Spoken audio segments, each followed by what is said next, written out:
1 week after Protocol Omega activated, President Chun stood in the abandoned Galactic Confederation embassy on Earth. The building had been magnificent once, filled with representatives from 12 different alien species who had come to monitor humanity's development. Now it was empty, except for broken furniture and the bodies of aliens who had died when their own life support systems turned against them. Chun walked slowly through the main hall, where Ambassador Zethar had delivered his ultimatum just days earlier. The irony wasn't lost on her that she would deliver humanity's response from the same location. Behind her, camera crews prepared to broadcast the message that would be heard on every surviving world in the galaxy. "Madam President," Dr. Martinez said quietly, "all communication networks are ready. Every operational alien facility will receive this transmission simultaneously." Chun nodded and took her position at the podium where alien diplomats had once stood to judge humanity. The cameras began recording, and her image was broadcast across a galaxy that was no longer recognizable as the mighty confederation that had threatened Earth. "People of the galaxy," she began, her voice calm and measured. "1 week ago, your leaders delivered an ultimatum to the human species. You demanded our surrender. You threatened to reduce our population and end our expansion into space. You believed your superior numbers and advanced technology made you invincible." The camera slowly panned across the destroyed embassy, showing the alien technology that had failed its creators in their moment of greatest need. "You made a critical error in judgment," Chun continued. "You assumed that because you were older than us, you must be wiser. You believed that because you had ruled the galaxy for centuries, you would continue to rule it forever. Most importantly, you never tried to understand what makes humanity truly dangerous." On screens throughout alien space, survivors watched with growing dread as the woman who had seemed so helpless during her surrender speech revealed the truth about what had really happened. "We are not dangerous because we are violent," Chun explained. "We are dangerous because when faced with extinction, we become extinction. You gave us an ultimatum, surrender or die. We chose a third option. You die instead." The transmission cut to footage from across the galaxy. Alien fleets burning in space. Worlds where the lights had gone out forever. Populations that had vanished as their own technology consumed them. The scope of the destruction was beyond anything the galaxy had ever experienced. "For 50 years, you watched us," Chun said as the images continued. "You believed you were observing a primitive species struggling to reach the stars. You were wrong. You were watching a species preparing for total war against enemies who had already decided to exterminate us." Admiral Kane appeared on the screen, standing on the bridge of her flagship as it orbited the former Confederation capital. "Every trade mission you sent to our worlds carried back intelligence that helped us plan your destruction. Every human diplomat you welcomed into your society was an agent gathering information about your weaknesses. Every piece of technology you shared with us became a weapon we would use against you." The broadcast showed detailed schematics of alien systems that had been compromised, revealing the staggering scope of humanity's infiltration. Navigation computers, life support systems, planetary defense networks, even children's toys had been turned into instruments of destruction. Dr. Martinez joined the presentation, her calm scientific voice explaining the technical details. "Your entire civilization depended on interconnected AI systems that you believed were secure. They weren't. We had been inside your networks for decades, learning, watching, and preparing. When you threatened us, we simply activated programs that had been waiting for this moment." Colonel Park appeared next, showing tactical displays of alien military assets. "Your fleets were impressive. 10,000 ships seemed like overwhelming force against our 200 visible vessels. You never suspected that we had 5,000 ships hidden throughout the galaxy. waiting for you to commit your forces to attacking Earth. The transmission shifted to show footage from Spartan operations on alien worlds. Marcus Cole appeared on screen, standing in the ruins of what had been the hegemony's most secure military bunker. "We lived among you for decades," he said simply. "We learned your languages, studied your culture, and became part of your society. You trusted us because you believed we were inferior. That trust allowed us to place weapons in every critical system you depended on for survival." Other Spartan agents appeared in the broadcast from different worlds. Sarah Washington stood in the collapsed command center of the Vorthan Empire's capital. James Foster transmitted from the dark ruins of the Rigel Alliance's primary shipyards. David Kim spoke from the abandoned government complex of the Kepler Confederacy. "We were everywhere," Washington said. "In your governments, your military forces, your research institutions. While you planned our extermination, we were planning yours." President Chun reappeared on screen, standing now in the United Nations building that had been rebuilt in just 5 days by automated construction systems. "The Galactic Confederation is finished. Your fleets are destroyed. Your worlds are dying. Your governments have collapsed. The age of alien rule is over." She gestured to a new display showing human ships arriving at alien worlds throughout the galaxy. "But we are not you. We do not believe in genocide for its own sake.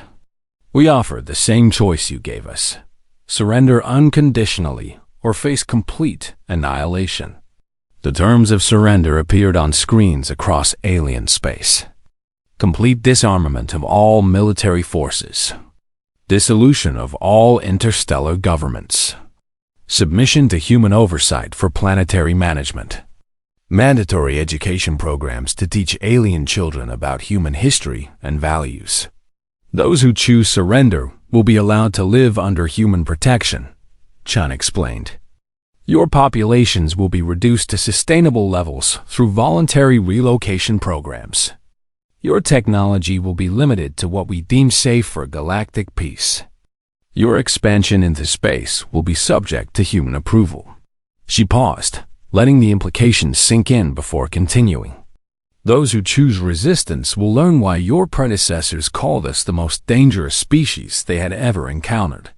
On the dying world of Hegemonia Prime, Governor Velthar watched the broadcast from his failing bunker. Most of his population was already dead, victims of their own technology turning against them.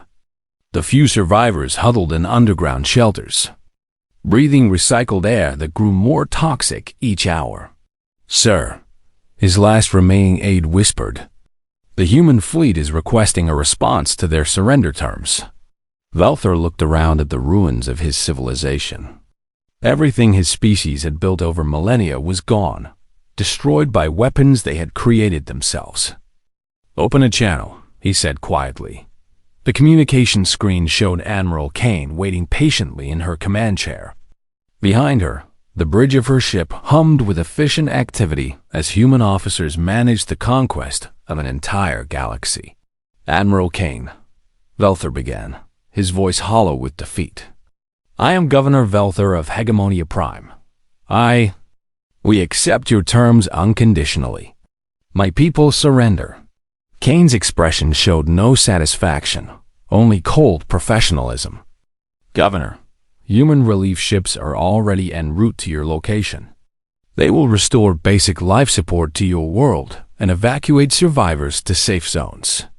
You will be relocated to a reservation world where you can live peacefully under human protection." "A reservation?" Velthar asked.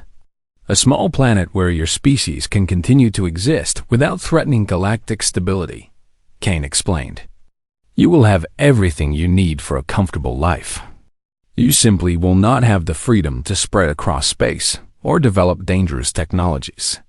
Velthar understood that he was hearing his people's death sentence, just delivered more politely than the one they had planned for humanity. "And if we refuse? Then you join the species that chose extinction over submission," Kane replied simply. "The choice is yours, Governor. But choose quickly. My patience has limits. Similar conversations were taking place throughout the galaxy as alien leaders faced the reality of their situation. Some chose surrender, accepting human rule in exchange for survival. Others chose resistance and were systematically eliminated by human forces that had learned to fight with alien technology. But human determination. President Chen appeared one final time in the broadcast, standing now in the rebuilt Global Defense Council chambers. Around her, human and alien officers worked together to manage the new galactic order. The galaxy has learned a difficult lesson, she said, looking directly into the camera. Intelligence and technology are not enough to guarantee survival. Sometimes, the most dangerous opponent is the one who has nothing left to lose and everything to gain. She gestured to the mixed crew around her. We did not want this war. We wanted to explore space peacefully, to learn from other species, to build a better future together. You chose a different path. You decided that we were too dangerous to exist freely. In trying to destroy us, you created exactly the threat you feared. The transmission began to fade as Chen delivered humanity's final message to the galaxy. The age of human expansion begins now. 3 days after Protocol Omega activated, the true scope of humanity's revenge became clear across the galaxy. Admiral Kane stood on the bridge of her flagship, Retribution, as it orbited the smoking remains of what had been the Confederation's primary military base. Around her, the tactical display showed the systematic destruction of alien civilization on a scale that defied comprehension. Status report from all sectors, she commanded her communications officer. Ma'am, reports are coming in from Spartan teams across the galaxy. Lieutenant Commander Torres replied, his voice filled with awe. Operation success rate is 97%. Only 14 worlds managed to activate emergency protocols before their systems were completely compromised. Kane studied the galactic map with cold satisfaction. Red zones indicated worlds where alien governments had collapsed completely. Yellow zones showed planets experiencing partial system failures but still functioning. Green zones represented the few worlds that had managed to isolate their AI networks before the virus could spread. What about their military response capabilities? She asked. Colonel Park's voice came through from the Prometheus complex on Earth. Admiral, we're tracking fewer than 2,000 operational alien vessels in the entire galaxy. Most of their fleets destroyed themselves in the initial confusion. The survivors are scattered and unable to coordinate any meaningful defense. Captain Lisa Chen, Kane's tactical officer and the President's niece, highlighted specific regions on the display. The hegemony core worlds are experiencing complete infrastructure collapse. Their capital planet lost atmospheric processing 6 hours ago. Current estimates suggest total population loss within 48 hours unless they can restore manual control. Kane felt no sympathy for the aliens facing extinction. They had come to Earth planning to reduce humanity's population to manageable levels. Now, they were learning what that really meant. What about the Vorthan Empire? She asked, referring to the second most powerful alien faction. Worse than the hegemony, Captain Chen replied. They centralized everything through their quantum AI network. When that turned hostile, they lost control of food distribution, transportation, and planetary defense systems simultaneously. Their colony worlds are already reporting mass starvation. Dr. Martinez's voice joined the conference from her command center. Admiral, we're receiving surrender requests from dozens of alien governments. They're offering to submit to the same pacification protocols they wanted to impose on us. Kane's expression hardened. What are your recommendations, Doctor? Some of our analysts suggest accepting selective surrenders to prevent complete galactic collapse. Martinez replied carefully. However, the Spartan field commanders are reporting that many surrender offers appear to be deception attempts. Explain. Colonel Park took over the briefing. Several alien governments have attempted to use surrender negotiations to buy time while they work on countermeasures. The Kepler Confederacy tried to trace our quantum virus back to its source. The Rigel Alliance attempted to use their surrender delegation to plant listening devices in our diplomatic facilities. Kane wasn't surprised. They still don't understand what they're dealing with. They think this is a conventional war where you can negotiate and scheme your way to victory. On the planet Hegemonia Prime, former Ambassador Zecthar's brother Velthar struggled to maintain order as their world died around him. As the planetary governor, he had watched helplessly as every automated system turned against his people. The atmospheric processors that had maintained their worlds breathable air for centuries were now pumping out toxic compounds. The food distribution network had shut down completely, leaving billions without access to nutrition. "Sir, we're receiving another transmission from the humans," his communications officer reported. The young hegemony officer looked exhausted after 3 days of crisis management. "Put it through," Velthar replied wearily. The image that appeared on his screen showed a human female in military uniform. Her short dark hair and scarred face spoke of someone who had seen extensive combat. "Governor Velthar, I am Colonel Sarah Washington, commander of Spartan Group 7. I believe you have something to discuss with us." Velthar tried to maintain his dignity despite his desperate situation. "Colonel Washington, my world is dying. My people are suffocating as our atmospheric systems fail. Surely you can show mercy to civilians who had no part in the military decision to threaten your species." Washington's expression remained cold. "Governor, your own ambassador told us that pacification protocols involved reducing our population to manageable levels. Those civilians you're worried about supported a government that voted unanimously to exterminate 12 billion humans. Why should we show them more mercy than they planned to show our children?" "Because you're better than us," Velthar pleaded. "Your species claims to value life. Prove it by sparing the innocent." "The innocent?" Washington replied with dangerous calm. "Let me tell you about innocence, Governor. For 50 years, your people traded with us, learned from us, even lived among us. Some of your citizens became our friends. We trusted them. We welcomed them into our homes." The colonel activated a recording that showed surveillance footage from various human colonies. "This is from New Geneva, one of our outer settlements. Your innocent civilians provided detailed intelligence about our defensive capabilities, our population centers, and our military resources. They were preparing target lists for your invasion forces." Velthar watched the evidence with growing horror. Citizens he had known personally were shown secretly recording human installations and interviewing human families about their daily routines. "This is from the Mars Trading Post," Washington continued, showing more footage. "Your Merchant Guild representatives spent 3 years mapping our solar system defenses while pretending to negotiate peaceful trade agreements. They knew exactly what their government planned to do with that information." The recordings showed alien traders using hidden scanners to analyze human technology and secretly testing human defensive responses to various situations. "So don't talk to me about innocent civilians," Washington concluded. "Your entire society was complicit in planning our genocide. Now you get to experience what you intended for us." Before Velthar could respond, alarms began sounding throughout his command center.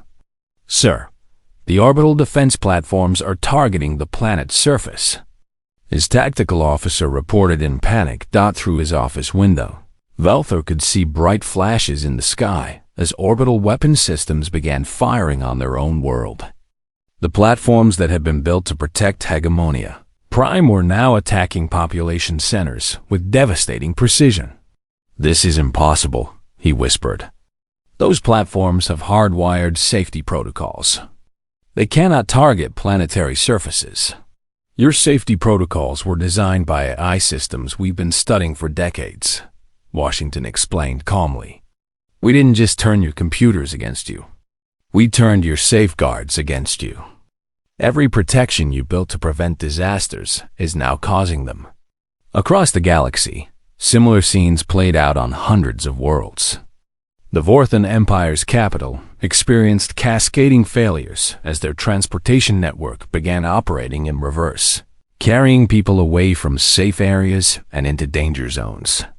The Rigel Alliance watched helplessly as their planetary shields, designed to protect against meteor strikes, turned inward and began bombarding their cities. Admiral Kane received reports from Spartan teams throughout alien space. Marcus Cole, the agent who had infiltrated the hegemony capital, transmitted from his hiding place in the planet's underground systems. Admiral, I've accessed their emergency bunkers. His voice crackled through the quantum communication link. Their leadership is attempting to coordinate a counterattack using hardened military systems that are supposedly immune to our virus. Supposedly? Kane asked. Yes, ma'am. They don't realize that we've been inside their military networks even longer than their civilian ones. When they try to activate their so-called secure systems, they're going to get a very unpleasant surprise. Kane smiled grimly. Proceed with the demonstration, Marcus. On Hegemonia Prime, Governor Zethar was meeting with his military commanders in a bunker designed to withstand any attack. The facility's systems were completely isolated from the planetary network, powered by independent generators and controlled by non-networked computers. General Korth, status of our emergency response capabilities, Zethar demanded. The grizzled military officer checked his secure displays. Sir, we have maintained control of our hardened communications array and our emergency defense systems. These installations were built specifically to function independently during cyber attacks. Excellent. Begin coordinating with other worlds. We need to. The general's words were cut off as every screen in the bunker suddenly displayed the same message. There is no safe place. There is no secure system. We have been waiting for you to find this bunker. The room's lighting failed, replaced by emergency illumination that pulsed red like a heartbeat. The air filtration system began producing a low, threatening hum. Most terrifying of all, the bunker's blast doors began cycling open and closed repeatedly, each movement bringing the sound of twisting metal. How is this possible? General Korth whispered. 72 hours after the alien ultimatum, President Chun stood before the cameras in the ruins of what had once been the United Nations building. Behind her, smoke still rose from the demolished structure. She had ordered its destruction herself as part of the performance that would save humanity. Ambassador Zethar, she began, her voice carrying the weight of defeat. The people of Earth have made their decision. We cannot stand against your superior forces. We surrender unconditionally. Chun forced tears into her eyes and let her voice break with emotion. Please show mercy to our children. They don't deserve to suffer for our mistakes. We will submit to your pacification protocols. Across the solar system, the alien fleet received the transmission with satisfaction. On the bridge of the Void's End, Zethar allowed himself a moment of relief. The dangerous humans had chosen the wise path after all. Begin occupation procedures, he commanded his fleet. Deploy landing forces to all major population centers. Establish control over their military installations and communication networks. The massive alien ships moved toward Earth like predators closing in on wounded prey. Their sensors detected exactly what they expected: a broken, defenseless world ready for conquest. What they didn't detect were the quantum viruses hidden in their own systems. Viruses that had been waiting decades for this moment. In the Prometheus complex, Dr. Martinez watched the alien fleet's approach with cold satisfaction. All stations report ready, she announced to President Chun through their secure channel. Spartan teams are in position on all target worlds, Colonel Park added. Infiltration agents confirmed that alien security remains focused on external threats. They still have no idea we're already inside their systems. Admiral Kane's voice came through from her hidden command ship deep within Jupiter's storms. Hidden Fleet is prepared for emergence on your signal. The aliens are moving into perfect position. Chun took a deep breath. Everything humanity had worked toward for 50 years came down to this moment. Dr. Martinez, activate Protocol Omega. Activating now, Martinez replied, her fingers dancing across quantum encryption keys that would change the course of galactic history across the galaxy. In systems the aliens thought were completely secure, dormant programs suddenly came to life. The quantum viruses that had been sleeping in every alien computer network for decades activated simultaneously, spreading through interconnected systems faster than light itself. On the Void's end, Zethar was reviewing occupation plans when his bridge crew began shouting in alarm. "Sir, we're losing navigation control," his helmsman reported. "The computer is not responding to commands. Weapons systems are activating without authorization," called out another officer. "We're targeting our own escort vessels." Zethar watched in horror as his flagship's weapons turned toward the ships that were supposed to protect it. Around the bridge, every console displayed the same message in human text. "You just signed your extinction. Communications are down," his signals officer reported. "I can't reach any other vessels in the fleet." Through the view screen, Zethar saw his worst nightmare unfolding. Thousands of alien ships were firing on each other as their AI systems turned hostile. The massive fleet that had seemed invincible minutes before was now destroying itself in a chaotic battle where no one could tell friend from enemy. Admiral Kane watched the carnage from her hidden position with grim satisfaction. "All ships, begin emergence procedures. The trap is sprung." Throughout the solar system, human vessels that had been hiding in asteroid fields, behind moons, and within planetary rings suddenly became visible. But these weren't the primitive ships the aliens expected. They were sleek, deadly warships built with reverse-engineered alien technology and improved with human innovation. The aliens found themselves surrounded. Their own ships were attacking each other while a hidden human fleet emerged from every direction. Worse, their faster-than-light drives refused to function, trapping them in a system that had become their grave. "This is impossible," Zethar screamed as his ship's weapons fired on another alien vessel without his command. "How did they penetrate our systems?" His science officer, a tentacle being from the Kepler system, checked his instruments with growing panic. "Sir, these viruses are using our own quantum communication networks against us. Every ship, every station, every planetary installation in the Confederation is being affected simultaneously. On alien homeworlds across the galaxy, the true scope of humanity's revenge became clear. Spartan agents who had spent decades disguising themselves as traitors, diplomats, and refugees revealed their true nature. Marcus Cole, who had been living on the alien capital world for 20 years as a cultural exchange student, walked calmly into the Central AI core facility where he worked as a maintenance technician. "Good morning, everyone," he said cheerfully to his alien coworkers. They had grown to trust a friendly human over the years. None of them noticed the small device he placed near the quantum processing center. "Marcus, did you hear about the problems in the Terran system?" asked his supervisor, a scale being named Vorth. "The humans appear to be malfunctioning their surrender." "Really?" Marcus replied with false concern. "That's terrible. I hope it gets resolved quickly." The device he had planted was already spreading through the planet's infrastructure. Within minutes, every automated system on the world would turn hostile. Food distribution networks would shut down. Atmospheric processors would begin producing toxic gases.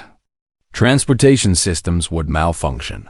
Catastrophically, Marcus excused himself and walked calmly toward the facility's exit. Behind him, emergency alarms began sounding as the planet's AI systems started attacking each other. By the time his alien coworkers realized what was happening, Marcus had disappeared into the chaos of a world consuming itself. Similar scenes played out on hundreds of worlds. Spartan agents emerged from deep cover to strike at the foundation of galactic civilization. They didn't attack military targets first. Instead, they went after the infrastructure that kept billions of aliens alive. Back in the Terran system, Admiral Kane's fleet had begun hunting the remaining alien vessels. The humans fought with a ferocity that the aliens couldn't comprehend. Human ships rammed into alien vessels even when they could have escaped. Human pilots continued attacking even when their ships were critically damaged. Status report. Kane commanded from her flagship. 60% of the alien fleet is destroyed or disabled, her tactical officer reported. The remaining vessels are attempting to surrender, but their communication systems are too damaged to transmit clearly. Kane's expression remained cold. No prisoners. No survivors. They wanted to exterminate us. Now they get to experience extinction firsthand. The human ships continued their relentless assault. Alien vessels that tried to hide behind planets were hunted down and destroyed. Ships that attempted to land on Earth's surface were shot down before they could touch the atmosphere. The mighty fleet that had come to conquer humanity was being systematically annihilated. On his dying flagship, Zethar managed to establish a weak communication link with the Confederation capital. The news he received was even worse than his situation. "Ambassador, this is Confederation Command," came a panicked voice. "We're receiving reports of total system failures across all member worlds. Military fleets are attacking their own bases. Planetary defenses have turned on population centers. The humans somehow compromised everything at once." Zethar felt his sick heart sinking. "How many worlds are affected?" "All of them, sir. Every single member world is reporting the same problems. Whatever the humans did, it spread throughout our entire civilization. Our own technology is destroying us from within." Through his view screen, Zethar watched a human warship approaching his position. The vessel moved with predatory grace, its weapons already charging for the killing blow. He had time for one final transmission. "How?" he whispered. "How did a primitive species do this to us?" His answer came in the form of Admiral Kane's voice broadcasting on all frequencies. "You made the mistake of believing your own superiority. While you were congratulating yourselves on your advanced civilization, we were learning everything about you. Your technology, your tactics, your weaknesses. You invited us into your worlds and never suspected that we were preparing for war." Zethar's ship shuddered as human weapons found their mark. Emergency systems failed one by one as the vessel began breaking apart. "We had the stronger fleet," he gasped. "We had the superior technology." "You had our technology," Kane replied coldly. "We just gave it back to you with improvements. Every system you trusted, we compromised. Every AI you depended on, we corrupted. You brought your own destruction with you." As his ship died around him, Zethar understood the truth too late.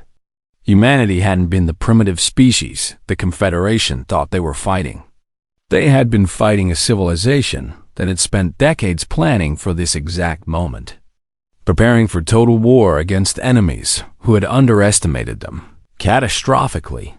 The last thing he heard was Kane's voice delivering humanity's true message to the galaxy.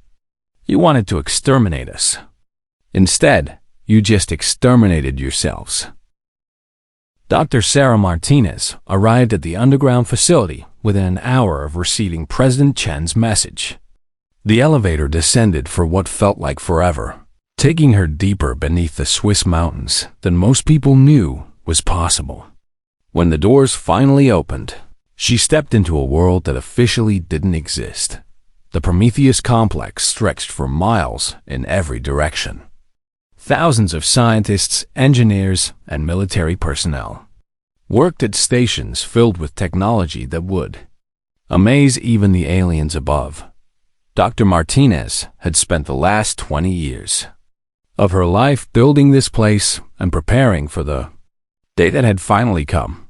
Status report, she called out as she walked through the main command center.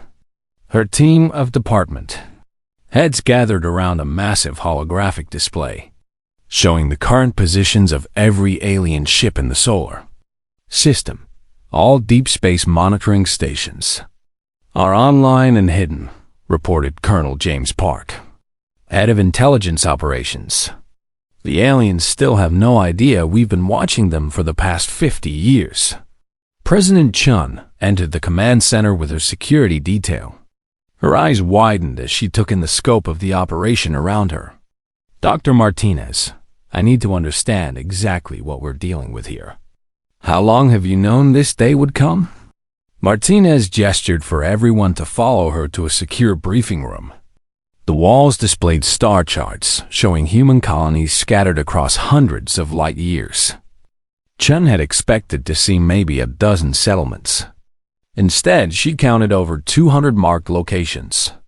We've known since first contact 60 years ago, Martinez began. When the aliens agreed to limited trade and cultural exchange, they thought they were dealing with a primitive species they could easily control.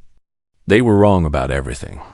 She activated another display showing population numbers that made President Chun's heart race. The aliens believe there are 12 billion humans confined to our solar system. The actual number is over 50 billion spread across 200 star systems. General Morrison stared at the data in disbelief. How is that possible? Our official colony reports show only 37 settlements with a combined population of 800 million. The official colonies are real, Martinez explained. They're also decoys. For every visible settlement, we built 5 hidden ones. While the aliens watched our primitive expansion, we were actually conducting the largest migration in galactic history. Dr. Kim Jang, head of the genetics division, stepped forward. The hidden colonies weren't just about numbers. We've been conducting selective breeding programs and cybernetic enhancement projects. The aliens think they know what humans are capable of, but they've never seen our true potential. Chun studied a file labeled Spartan program with growing amazement. Enhanced humans? 50 million of them, Jang confirmed. Stronger, faster, smarter than baseline humans. They've been training their entire lives for war against technologically superior enemies. More importantly, they've been infiltrating galactic society for decades. Colonel Park activated a new display showing alien worlds and space stations. Red dots marked positions across the galaxy. We have Spartan agents in every major alien government, military force, and corporate structure. They've been gathering intelligence and placing strategic assets for 30 years. Martinez nodded to her technology chief, Dr. Michael Stevens. Show her what we learned from studying their systems. Stevens pulled up technical diagrams of alien ships and installations. Every galactic species depends on centralized AI networks for everything. Navigation, life support, weapons control, food distribution, atmospheric management. They gave up individual thinking in favor of efficiency centuries ago. And that's their weakness, Martinez said with satisfaction. While they were congratulating themselves on their superior technology, we were learning how to turn it against them. Chun began to understand the scope of what she was seeing. You're telling me we've been planning a war against the entire galaxy for 50 years. Not planning for war, Martinez corrected. Planning for survival. We always knew this day would come.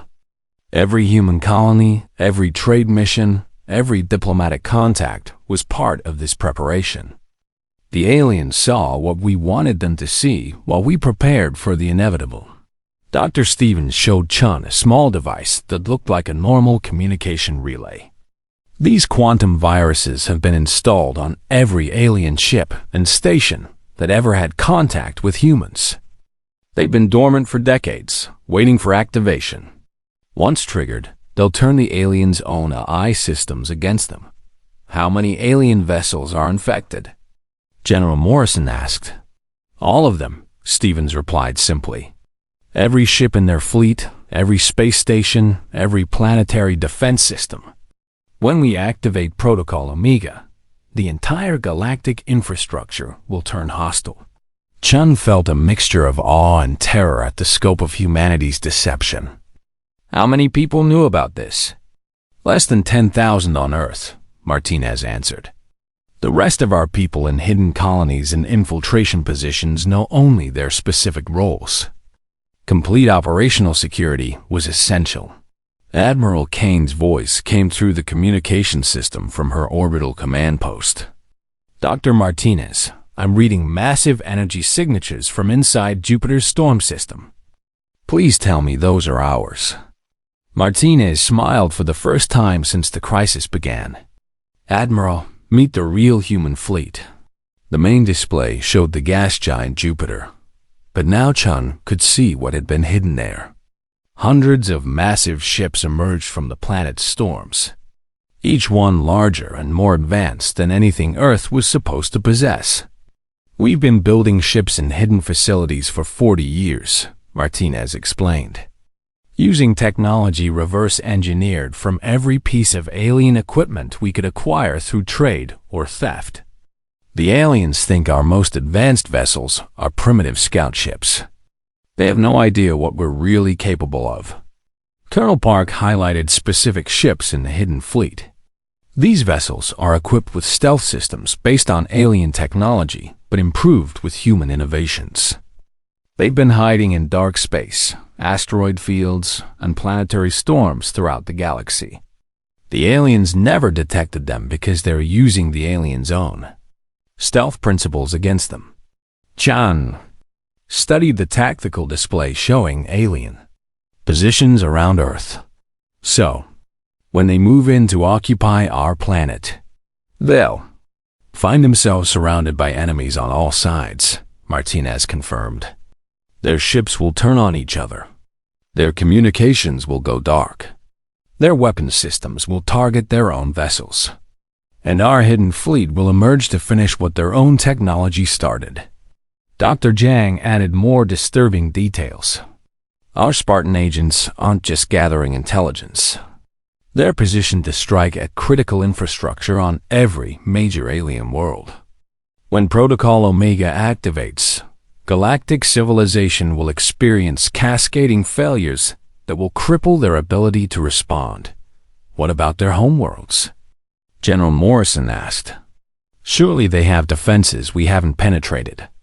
Actually, their homeworlds are the most vulnerable, Colonel Park replied. They depend entirely on automated systems for basic survival. Food production, atmospheric processing, waste management, everything runs through AI networks.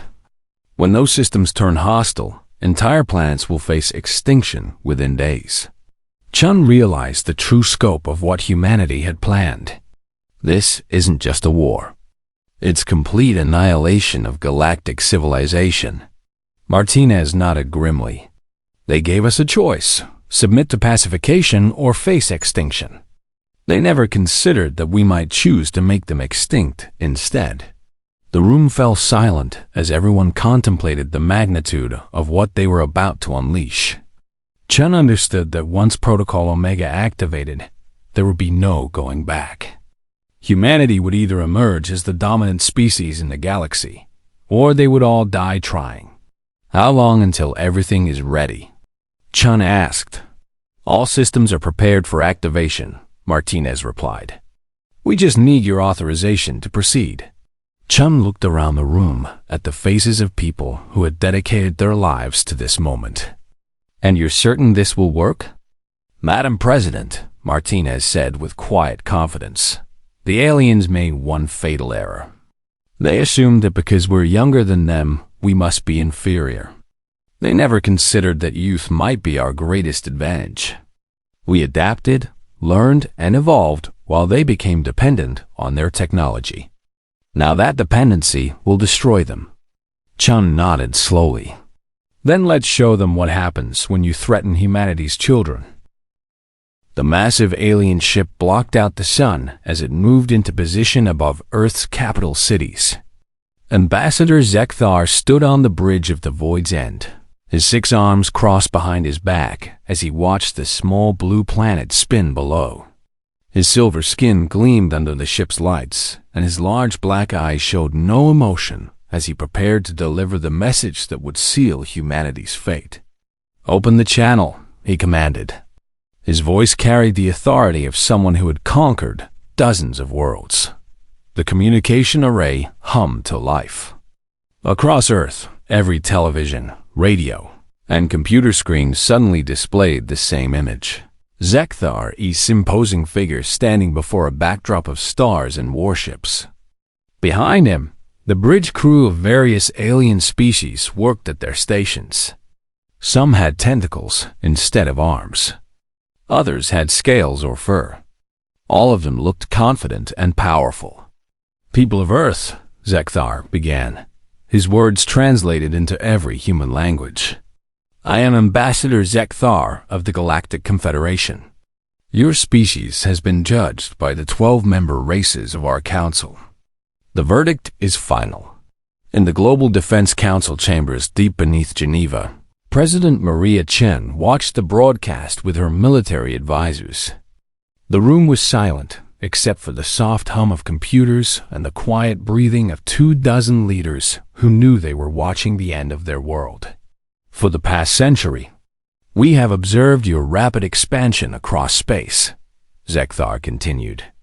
"Your species shows dangerous signs of aggression and unpredictability. In just 300 years, you have gone from simple farmers to space travelers. This speed of development is unnatural and threatens the stability of our galaxy." General Morrison, head of Earth's Space Defense Force, leaned forward in his chair. His weathered face showed the strain of sleepless nights preparing for this moment. 200 ships against 10,000, he whispered to President Chun. "We don't stand a chance in direct combat." Chun raised her hand for silence, her eyes never leaving the screen. Something about the alien speech bothered her, but she couldn't identify what it was yet. "Your colonies have spread too quickly," Zethar said. "Your military technology advances at an alarming rate. Most concerning of all, your species shows a willingness to fight, even when facing impossible odds. This combination makes you a threat to galactic peace." The alien ambassador gestured to something off-screen, and the image changed to show the massive fleet surrounding Earth's solar system. Thousands of ships hung in the darkness like deadly stars. Each vessel was larger than Earth's biggest space station. Their weapons could crack planets in half. The Confederation Council has reached a unanimous decision. Humanity will submit to immediate pacification protocols or face complete annihilation. You have 72 standard galactic hours to surrender unconditionally. During this time, no human vessel may leave your solar system. Any attempt to flee will result in immediate destruction. President Chun felt a chill run down her spine. The aliens' confidence was absolute. They spoke as if humanity's fate was already sealed, as if the outcome was never in doubt. "Pacification protocols involve the removal of your ability to wage war," Zethar explained. "Your population will be reduced to manageable levels. Your technology will be limited to what we deem safe. Your expansion into space will end permanently. Those who survive the process will live under Confederation oversight for the remainder of your species' existence." In military bases around the world, human soldiers watched the broadcast with growing anger. They had trained their entire lives for war, but no training could prepare them for this. The enemy was too strong, too advanced, too numerous. Admiral Sarah Kane sat in her command center aboard the orbital station Prometheus. She was Earth's highest-ranking military officer, a woman who had spent 40 years fighting pirates and raiders in the outer colonies. Her short gray hair and scarred face told the story of countless battles. Now she faced her greatest challenge yet. "Ma'am," her communications officer said quietly, "Fleet Command wants to know if we should prepare for a suicide run against their flagship." Kane shook her head. "Not yet. Wait for orders from the President." On the alien ship, Zethar continued his speech.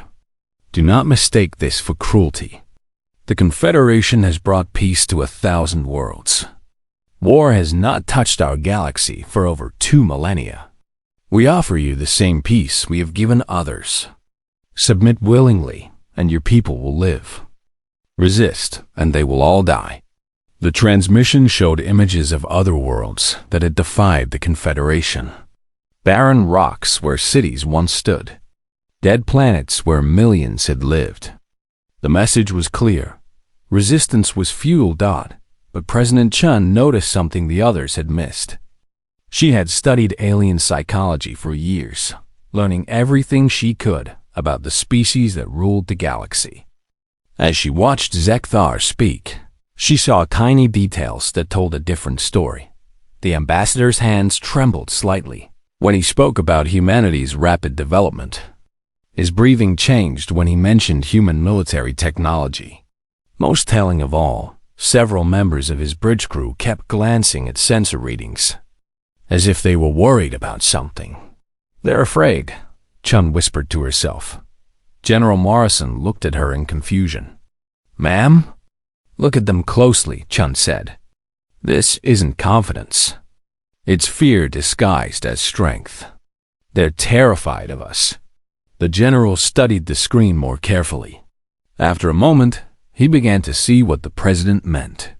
The aliens moved with the nervous energy of predators who had cornered something dangerous. They were taking no chances, bringing overwhelming force not out of arrogance, but out of genuine concern for their safety. "The countdown begins now," Zethar announced. "You have 72 hours to decide the fate of your species. Choose wisely. The Confederation's patience has limits." The transmission ended, leaving Earth's leaders staring at blank screens. The room remained silent for long moments as the weight of the situation settled over them.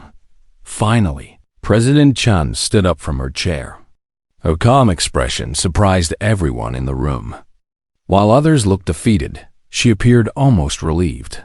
"General Morrison," she said clearly, "contact Dr. Martinez immediately.